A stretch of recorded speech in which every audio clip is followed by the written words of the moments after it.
A detailed defense production and export promotion policy 2020 was formalized to make India self-reliant in military hardware. Other than nation's military requirement, the policy intended to achieve a turnover of 175,000 crore rupees, including export of 35,000 crore rupees in aerospace and defense goods by 2025. Working aggressively in this direction, India exported 13,000 crore rupees worth of defense equipment in the first financial year of the policy's adoption. Further, to achieve this ambitious target, efforts were constantly made to explore global customers of India's defense equipment.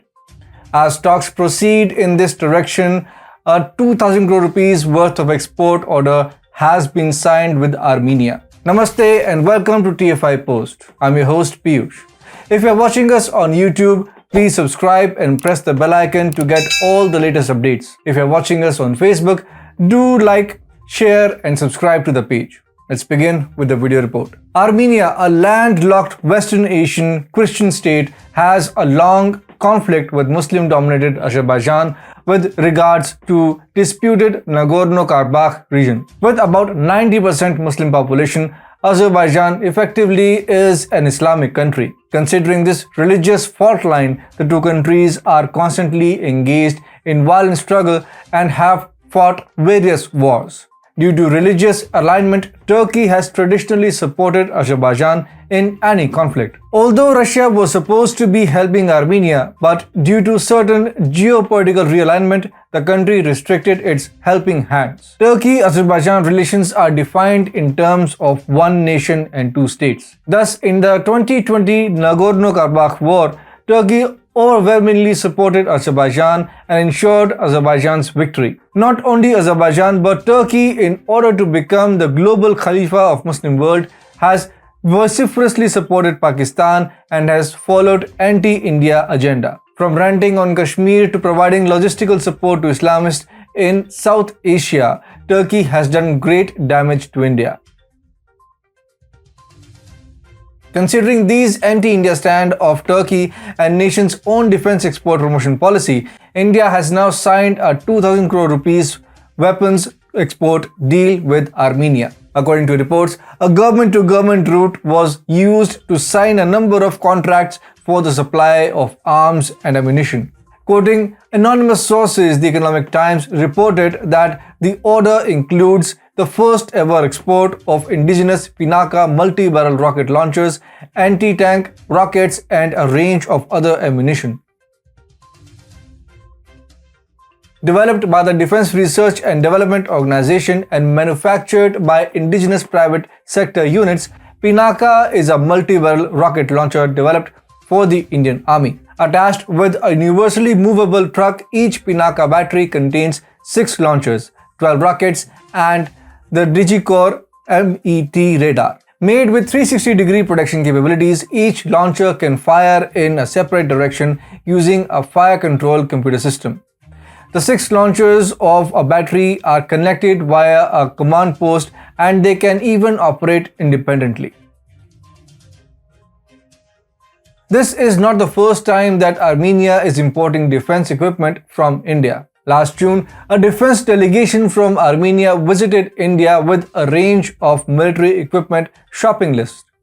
Although the details of military hardware in a buyout are still to be revealed, but reports suggest drone procurement was the agenda. Further, in 2020, Armenians had concluded a defense deal of about $40 million worth of supply of indigenously built weapon locating Swathi radars. Ignoring Russia and Poland, Armenia chose India for the import of radar system. Developed by DRDO and produced by Bharat Electronics Limited, Swathi radars provide accurate information on enemy artillery firing positions and weapons up to 75 kilometers away. After securing a 2,000 crore rupees defense deal, India has given a tight slap to Turkey's anti-India alignment. Turkey has made a complete anti-India architecture by invoking Muslim Brotherhood idea. Openly cooperating with Pakistan, Turkey has constantly raised the Kashmir issue on various regional and multilateral platforms.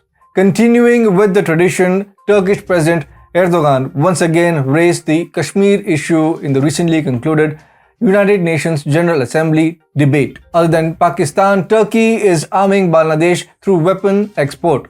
Initially reluctant to recognize Bangladesh as a country, the two Islamic countries in recent times have increased their cooperation in defense and security areas. In January this year, Bangladesh and Turkey signed a memorandum of understanding on various issues like security cooperation, counter-terrorism, and countering drug trafficking. With about 60 million USD in weapon imports, Bangladesh is the fourth largest defense partner of Turkey. Reports suggest that Turkey is supplying its popular Turkish Bayraktar TB2 unmanned combat aerial vehicles to Bangladesh. Further, many Turkish institutions and organizations like Turkish Cooperation and Coordination Agency, the Turkish Red Crescent, the Directorate of Religious Affairs, and other Turkish NGOs have been working in Bangladesh. Under the shadow of humanitarian assistance, they run a huge racket of Islamic radicalism. These radical Islamist organizations are vehemently involved in pogrom of Hindus in Bangladesh. Religious conversions, sexual assault, and coordinated attacks are the norms of these Turkish-financed religious wars. Not only in Bangladesh, these radical Bangladeshis are now seeping in Indian territory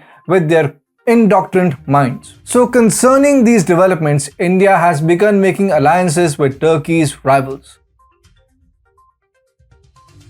This defense deal is also important from India's self-reliant point of view. According to the Stockholm International Peace Research Institute, India, with 11% of global imports, is the largest arms importer in the world.